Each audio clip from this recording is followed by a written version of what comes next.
Hello friends, my name is Kajal और आप सभी का स्वागत है मेरे चैनल पर। और आज के इस वीडियो में हम डिस्कस करने वाले हैं यूपीडीएलएड फर्स्ट सेमेस्टर सब्जेक्ट सामाजिक अध्ययन, जिसमें हमने बिल्कुल शुरुआत से डिस्कस किया है इतिहास का अर्थ क्या है, पृथ्वी पर मानव की उत्पत्ति कैसे हुई, नदी घाटी की सभ्यताएं क्या है, वैदिक काल हम डिस्कस कर रहे हैं जिसमें हमने एक पार्ट डिस्कस कर लिया है। ठीक है, तो अगर आपने प्रीवियस वीडियोस नहीं देखे हैं तो आप सभी को प्लेलिस्ट का लिंक कमेंट्स बॉक्स में मिल जाएगा, आप बिल्कुल ही शुरुआत से देख सकते हो फ्रेंड। तो चलिए शुरू करते हैं, वीडियो को लाइक कर दीजिए और ज्यादा से ज्यादा अपने फ्रेंड्स मित्रों को शेयर कर दीजिए। तो चलिए फ्रेंड शुरू करते हैं। ये है आपका वैदिक काल एवं पूर्व उत्तर वैदिक काल। जी हाँ फ्रेंड, जिसमें हमने डिस्कस किया था वैदिक काल क्या है। ठीक है, वैदिक काल का अर्थ यानी इसका नाम कैसे पड़ा। ठीक है, आर्य कहाँ से आए थे, आर्यों का अर्थ क्या है, उसके बाद आर्यों का रंग रूप कैसा था, आर्यों का मूल निवास स्थान क्या है जो कि बहुत ही महत्वपूर्ण था, हमने डिस्कस किया था। यूरोपीय सिद्धांत, मध्य एशिया का सिद्धांत, आर्कटिक प्रदेश का सिद्धांत, ठीक है, भारतीय सिद्धांत, तिब्बत प्रदेश का सिद्धांत। तो फ्रेंड्स, ये आपके हमने जितने भी महत्वपूर्ण पॉइंट्स थे कल के वीडियो में डिस्कस किए थे।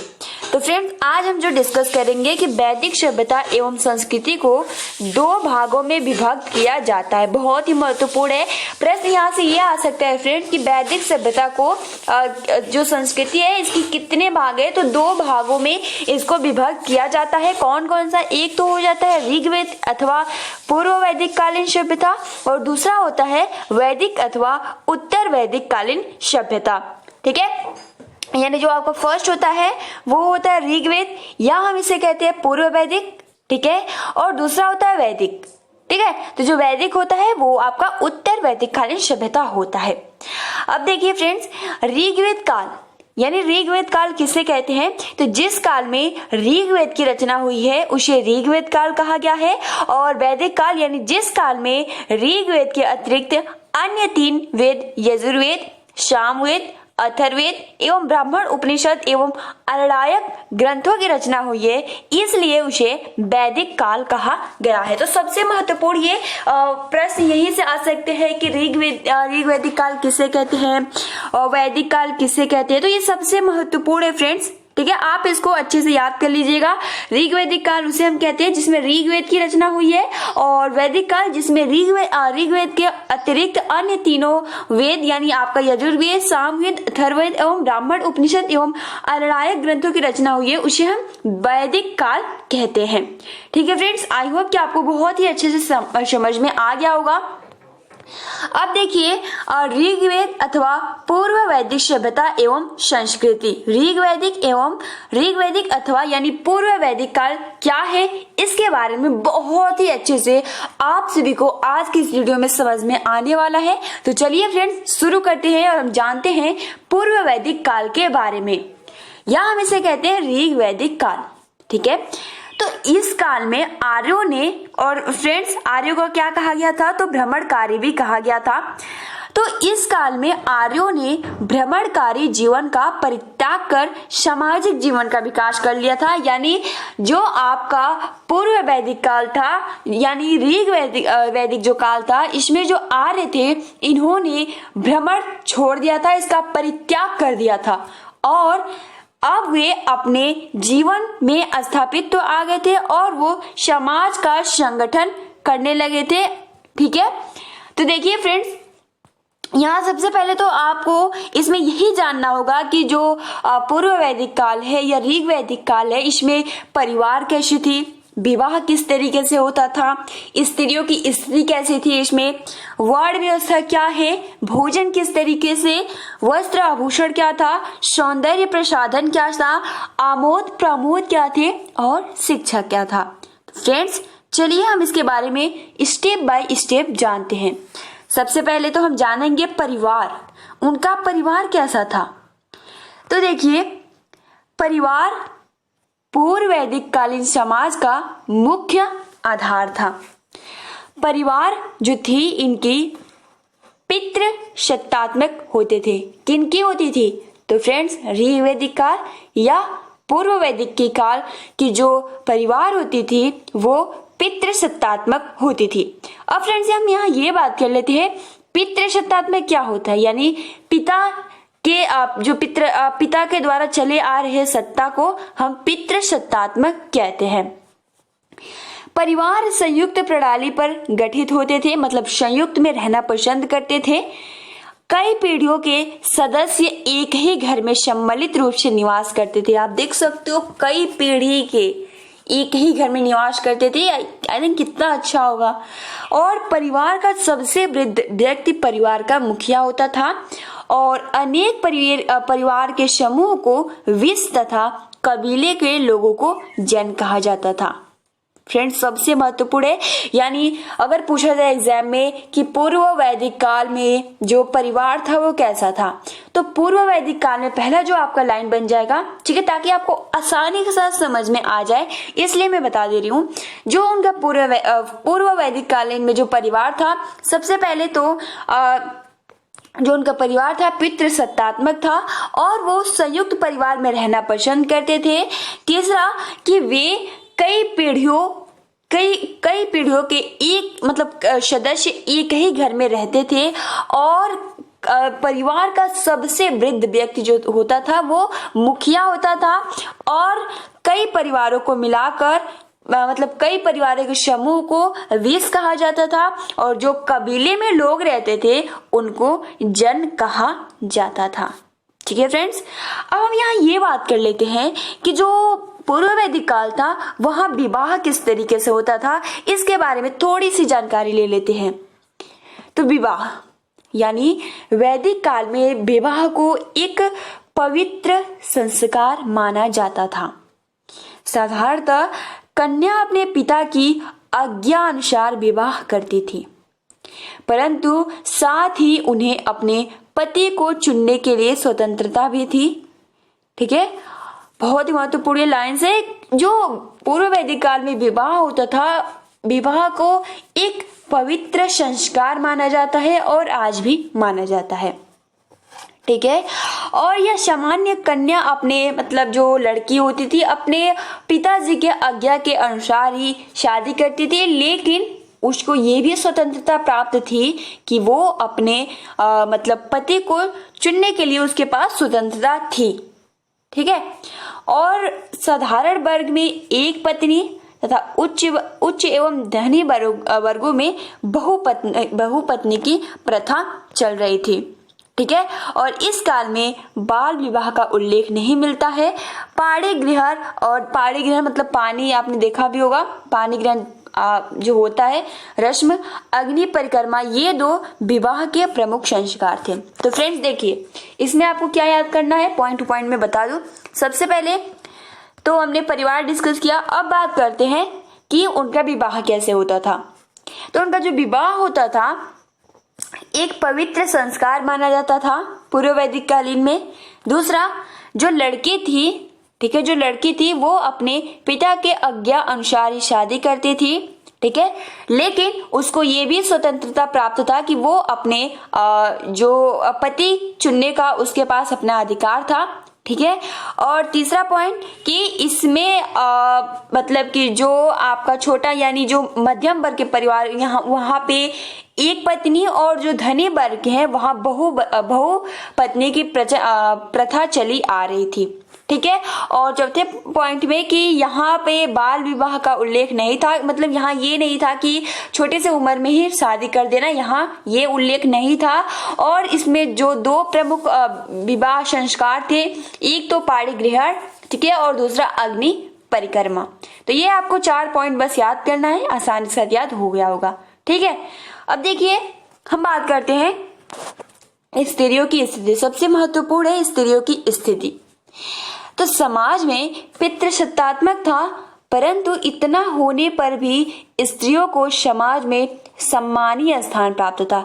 जैसे कि अभी हमने विवाह में डिस्कस किया, जब उनको स्वतंत्रता दे रही है उनके घर वालों, तो फिर उनको सम्मानीय स्थान दिया ही जाएगा, है ना।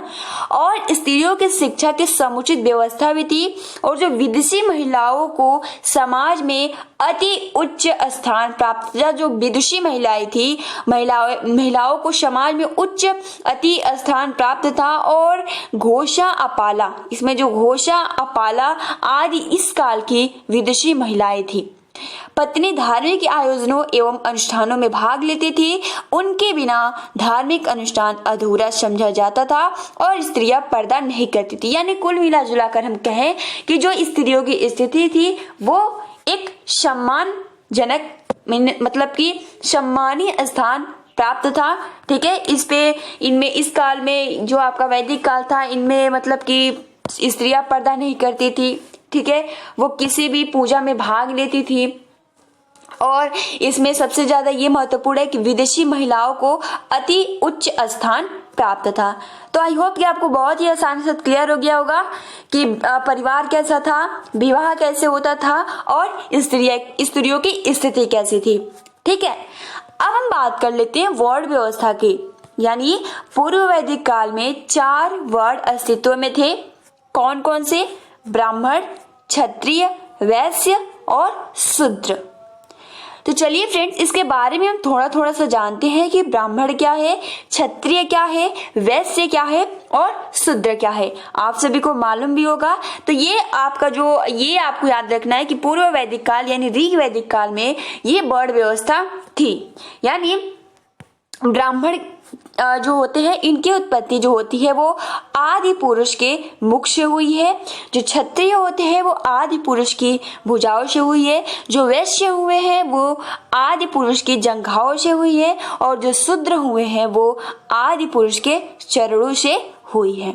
ठीक है, तो आपको क्लियर हो गया होगा ब्राह्मण क्या है, क्षत्रिय क्या है, वैश्य क्या है और शूद्र क्या है। फ्रेंड्स, अब हम ये जानने का प्रयास करते हैं कि जो पूर्व वैदिक काल था उसमें भोजन क्या करते थे, उनका भोजन क्या था, है ना। तो पूर्व वैदिक काल में आर्य जो थे वो शाकाहारी एवं मांसाहारी दोनों प्रकार का भोजन करते थे। ठीक है, और शाकाहारी भोजन में आर्य गेहूं, जौ आदि की रोटियां बनाकर खाते थे। दूध, घी, मक्खन आदि का प्रयोग बहुतायत में किया जाता था और विभिन्न प्रकार के फल एवं सब्जियों का प्रयोग होता था। भेड़ तथा बकरी का मांस खाया जाता था और सोमरस इनका प्रिय पदार्थ था जिनका उपयोग धार्मिक अवसरों पर किया जाता था। यानी सिंपल आपको याद रखना है कि ये शाकाहारी और मांसाहारी दोनों ही थे। अब हम यहाँ ये बात करते हैं कि जो पूर्व वैदिक काल था उनका वस्त्र आभूषण क्या था, है ना। इसके बारे में हम जानते हैं वस्त्र आभूषण क्या था। तो साधारणतः 3 प्रकार के वस्त्र धारण करते थे। एक तो नीवी, वाश और अधिवास। ठीक है, नीवी क्या होता है, तो जो कटे भाग में पहने जाने वाला वस्त्र को हम नीवी कहते हैं। वास किसे कहते हैं, तो चादर की भांति ओढ़ा जाने वाला वस्त्र को हम वास कहते हैं। और अधिवास किसे कहते हैं, तो ऊपर से ढकने वाले वस्त्र को हम अधिवास कहते हैं। अब देखिए उत्तरीय वस्त्र, ठीक है, उत्तरीय वस्त्र को स्त्री एवं पुरुष दोनों ही धारण करते थे। सिर पर पगड़ी बांधी जाती थी और वस्त्रों का निर्माण जो होता था सूत, ऊन एवं चमड़े के द्वारा होता था। और स्त्रियां जो होती थी वो धोती और अंगरखा पहनती थी। ठीक है, और ये लोग रंगीन वस्त्रों का प्रयोग करते थे जिन पर कसीदा किया जाता था। अब देखिए आभूषण क्या पहनते थे, तो सोने के कड़, फूल, दस्तबंद, हार, पायजेब आदि कार्यों के कुछ प्रमुख आभूषण थे। और ये जो वैदिक काल था, पूर्व वैदिक काल, इसमें मणियों का भी प्रयोग किया जाता था। अब हम बात कर लेते हैं आमोद प्रमोद की। तो आमोद प्रमोद के प्रमुख साधन थे रथ दौड़, नृत्य, संगीत, घुड़दौड़ एवं शिकार, ये सभी आ जाते थे। ठीक है, उत्सव के अवसर पर स्त्री एवं पुरुष दोनों ही नृत्य और संगीत में भाग लेते थे। वीणा, मंजीर, बांसुरी, ढोल, शंख आदि वाद्य यंत्रों के प्रयोग से ये भली भांति पूर्व वैदिक काल के जो भी जन के कबीले के लोग जो जन थे उनको पता था। अब बात कर लेते हैं कि पूर्व वैदिक कालीन की शिक्षा कैसी थी। सबसे महत्वपूर्ण शिक्षा, है ना। तो स्त्री एवं पुरुष दोनों के लिए शिक्षा की समुचित व्यवस्था थी। शिक्षा जो कार्य होता था वो गुरुकुल में किया जाता था और शिक्षा मौखिक रूप से दी जाती थी। ठीक है, यानी लिखित रूप से नहीं, मौखिक रूप से दी जाती थी बोल के। और स्मरण शक्ति पर विशेष बल दिया जाता था। और शिक्षा का प्रमुख उद्देश्य जो था वो था व्यक्तित्व का विकास एवं चरित्र निर्माण करना। ठीक है, अब हम थोड़ा सा जान लेते हैं कि पूर्व वैदिक कालीन में आपकी राजनीतिक दशा क्या थी। तो इस काल में राजतंत्रीय राज व्यवस्था अपने अस्तित्व में थी, लेकिन कोई प्रचलित व्यवस्था नहीं थी। ठीक है, उस समय की राजनीतिक दशा का ज्ञान निम्नलिखित शीर्षों के द्वारा किया जाता है। जैसे कि अगर हम पूर्व वैदिक कालीन में राजनीतिक दशा परिवार की बात करें तो परिवार सबसे छोटी इकाई थी जिसे कुल कहा जाता था, और कुल के नेता को कुलुप, और इस काल में संयुक्त परिवार का प्रथा प्रचलन था। तो फ्रेंड देखिए, सबसे पहला प्रश्न ये बहुत ही महत्वपूर्ण है कि पूर्व वैदिक कालीन की राजनीतिक दशा कैसी थी, तो इससे रिलेट करके क्वेश्चन आते हैं, तो इसको आप बहुत ही अच्छे से याद करिए। पहला जो परिवार, ठीक है, यानी परिवार सबसे छोटी इकाई होती थी जिसे कुल कहा जाता है, और कुल का जो नेता होता था उसको कुलुप कहा जाता है, और इस काल में संयुक्त परिवार प्रथा का प्रचलन था। अगर हम बात करें गांव की, तो अनेक परिवारों को मिलाकर एक ग्राम बनाया जाता था, और परिवार के प्रधान को कुलुप, अभी जस्ट हमने डिस्कस किया। ठीक है, अब बात करते हैं विष, यानी कई गांवों को मिलाकर एक विष बनाया जाता है। ठीक है, जिसका सर्वोच्च अधिकारी विषपति होता है। जन, अभी हमने कबीले के लोगों को जन कहा जाता है, यानी अनेक विषयों को मिलाकर, मतलब कि अनेक गांवों को मिलाकर जन का निर्माण होता है, और जन के सर्वोच्च अधिकारी को रक्षक कहा जाता है। ठीक है, उसके बाद राष्ट्र, यानी देश अथवा राज्य को राष्ट्र कहा जाता है। तो फ्रेंड्स ये बहुत ही महत्वपूर्ण है, 4 से 5 पॉइंट्स है, आप इसको अच्छे से याद कर सकते हो कि पूर्व वैदिक कालीन में राजनीतिक दशा कैसी थी, परिवार, ग्राम, विष, ग्राम, ठीक है, जन, राष्ट्र, ये आप सभी को बहुत ही आसानी के साथ याद हो जाएगा। अब बात करते हैं हम, ये तो हमारा हो गया उत्तर आपका जो था उत्तर वैदिक कालीन, ठीक है, पूर्व वैदिक कालीन। अब हम बात करते हैं पूर्व वैदिक कालीन की जो शासन व्यवस्था थी वो किस प्रकार थी। ठीक है, तो पूर्व वैदिक कालीन की जो शासन व्यवस्था थी, पूर्व वैदिक कालीन शासन व्यवस्था अत्यंत उच्च कोटि की थी। शासन व्यवस्था का संचालन राजा, पुरोहित, सेनानी या समिति द्वारा होता था। राजा अथवा राजन राज्य अथवा राष्ट्र का सर्वोच्च अधिकारी होता था, और राजा का जो पद था वो साधारणतः वंशानुगत होता था। हमने जस्ट अभी डिस्कस किया ना कि वो पितृसत्तात्मक थे, और राजा का ज्येष्ठ पुत्र ही राजा का उत्तराधिकारी होता था। जैसे आपने कहावत सुना हो, राजा का पुत्र ही राजा बनेगा, है ना। लेकिन यदि ज्येष्ठ पुत्र अयोग्य है तो उसके स्थान पर अन्य योग्य राजपुत्र को राजा नियुक्त किया जाता था, और राजा का प्रथम कर्तव्य जो था वो था प्रजा का पालन था, और राजा में कुछ गुणों का होना अत्यंत आवश्यक था। यथा राजा को इंद्र के समान वीर, सूर्य के समान तेजस्वी, वरुण के समान दानी होना चाहिए, और राजा ईश्वर का प्रतिनिधि समझा जाता था। यानी जो अगर हम सिंपल लैंग्वेज में कहें तो पूर्व वैदिक कालीन में शासन व्यवस्था देखिए, राजा, पुरोहित एवं सेनानी आ जाते थे, सभा एवं समिति आ जाती थी, राज्य की आय के साधन, न्याय व्यवस्था। ठीक है, अब देखिए फ्रेंड्स, यहाँ दिया गया है कि पुरोहित एक शिक्षक, दार्शनिक, पथ प्रदर्शन एवं मित्र के रूप में राजा का मुख्य साथी होता था, तभी तो शासन व्यवस्था अच्छे से चल सकेगा। और वह राजा के साथ जाता था, और धार्मिक कार्यकलापों के साथ ही राजनीतिक कार्यों में भी पुरोहित बढ़ चढ़कर हिस्सा लेता था।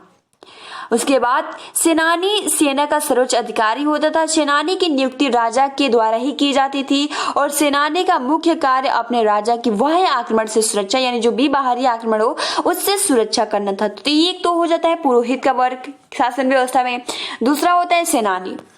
ठीक है, अब देखिए सभा एवं समिति क्या करते हैं, तो पूर्व वैदिक कालीन में राजाओं के अधिकारों पर अंकुश लगाने के लिए 2 संस्थाएं थी। सबसे छोटी संस्था सबसे छोटी संख्या थी जिसमें राजा के निकट संबंधी होते थे, और सभा में उच्च कोटि के राजनीतिक विषयों पर विचार विमर्श होता था, और समिति बड़ी संख्या थी जिसमें सदस्य जनसाधारण होते थे, और समिति की कार्य, युद्ध, संधि, आय व्यय आदि मामलों पर निर्णय लेना, राजा के निर्वाचन में भाग लेना, तो ये सभा एवं समिति बनती थी। देखिए राज्य की आय, यानी राज्य की आय के प्रमुख साधन भूमि कर तथा व्यापार कर रहे थे, और प्रजा से वसूल किए जाने वाले कर को बलि कहा जाता था। ये सबसे महत्वपूर्ण है, ठीक है। यानी जो भी प्रजा थी उससे अगर कर लिया जाता था, टैक्स लिया जाता था, तो उसको क्या नाम दिया गया था, तो उसको बलि कहा जाता था। कर राज्य की आय का 16वां भाग था। कर अन्य और पशुओं के रूप में लिया जाता था। कर को भाग दूध नामक अधिकारी एकत्र करता था। अब बात करते हैं न्याय व्यवस्था। तो न्याय व्यवस्था कैसी थी, तो न्याय व्यवस्था का सर्वोच्च अधिकारी राजा ही होता था। राजा अन्य कर्मचारियों के सहयोग से न्याय व्यवस्था का संचालन करता था। तो बस इसमें ये याद करना है। अब हम बात करते हैं कि पूर्व वैदिक कालीन की आर्थिक व्यवस्था, राजनीतिक देख लिया, ठीक है, शासन व्यवस्था देख लिया। अब हम देख लेते हैं आर्थिक व्यवस्था। तो फ्रेंड्स इसमें सबसे महत्वपूर्ण है पशुपालन। यानी पूर्व वैदिक आर्यों का जो मुख्य धंधा था, व्यापार था, वो पशुपालन था। जो मुख्य पालतू पशु थे, गाय, भैंस, भेड़, बकरी, ऊंट, हाथी, घोड़े, ये सभी आ जाते थे। और इनमें जो गाय थी वो पूजनीय मानी जाती थी और पशुओं की निरोग्यता एवं सुरक्षा के लिए प्रार्थना की जाती थी ताकि उनको कोई रोग न हो, ठीक है, वो हमेशा निरोग रहे। और वास्तव में आर्यों के पशु ही धन थे। अब बात करते हैं कृषि। यानी पूर्व वैदिक कालीन आर्यों का दूसरा जो प्रमुख धंधा था वो कृषि था। आखेट की बात करें, यानी पूर्व वैदिक आर्य जीवन निर्वाह पशुओं की रक्षा हेतु आखेट के द्वारा किया करते थे, क्योंकि वो चाहते थे कि उनका जो फर्स्ट जो वर्क था वो यही था, पशुपालन, ठीक है। उसके बाद देखिए कि आखेट के लिए धनुष बाण का प्रयोग किया जाता है। उद्योग धंधे की अगर बात करें तो आर्यों का प्रमुख उद्योग जो था वो कपड़ा बुनना था। स्त्रियां जो थी वो बुनाई का कार्य करती थी। इसके अतिरिक्त स्वर्ण का शिकारी, मुहोवे, धोबी, नाई, जुल्हाए, बढ़ई, ये सभी भी व्यवसाय करते थे। व्यापार देखिए तो पूर्व वैदिक काल में आंतरिक एवं वैदेशिक दोनों ही प्रकार के व्यापार का उल्लेख मिलता है। व्यापार करने वालों को पाड़ी कहा जाता है। तो ये बस इसमें आप सभी को याद करना है। फ्रेंड्स यहाँ देखिए, अब हम थोड़ी सी डिस्कस कर लेते हैं कि पूर्व वैदिक कालीन की धार्मिक व्यवस्था कैसी थी। तो पूर्व वैदिक कालीन में यज्ञों में राजा एवं प्रजा दोनों ही भाग लेते थे, ठीक है। और यज्ञों के विभिन्न श्रेणी के जो थे वो पुरोहित होते थे, अभी जस्ट हमने ऊपर डिस्कस किया, ठीक है। और यज्ञों का स्वरूप पद्धति अत्यंत जटिल थी। कभी कभी यज्ञ में पशु बलि भी दी जाती थी। यानी पूर्व वैदिक काल में भी पशु बलि दी जाती थी। इस काल में तप अत्यंत महत्वपूर्ण हो गए थे और तप की प्रमुख क्रियाएं जो थी, एक ही मुद्रा में महीनों तक खड़े रहना, अल्प भोजन ग्रहण कर जीवन यापन करना और नुकीले कांटों पर पड़े रहना, ठीक है। तो फ्रेंड देखिए, इसमें आप इस चार्ट के थ्रू बहुत ही आसानी से समझ सकते हो कि पूर्व वैदिक कालीन की धार्मिक व्यवस्था जो यज्ञ को माना जाता था, तप को माना जाता था, देवता में आपके स्वर्ग के देवता, वायुमंडलीय देवता, पार्थिव देवता, ठीक है, ये सभी आपका इसमें आ जाता है। स्वर्ग के देवता में वरुण, सूर्य, ठीक है। और देखिए इसमें सबसे महत्वपूर्ण है कि देवताओं को 3 वर्गों में बांट दिया गया था। स्वर्ग के देवता, वायुमंडलीय देवता और पार्थिव देवता। स्वर्ग के देवता में आपके वरुण, ठीक है, इंद्र, रुद्र, ये सभी आते हैं। पार्थिव के देवता में पृथ्वी, अग्नि, सोम, ये सभी आपके आ जाते हैं। फ्रेंड्स तो आपको बहुत ही आसानी से समझ में आ गया होगा। अब हम कल के वीडियो में डिस्कस करेंगे उत्तर वैदिक काल। तो फ्रेंड्स ये जो आपका पूर्व वैदिक काल था, आपने बहुत ही आसानी से समझ लिया होगा कि पूर्व वैदिक काल में धार्मिक जो दशा थी वो कैसी थी, आर्थिक दशा कैसी थी, राजनीतिक दशा कैसी थी, शासन व्यवस्था कैसी थी। तो आप सभी को बहुत ही आसानी से समझ में आ गया होगा। तो फ्रेंड्स आज के लिए इतना ही, ठीक है।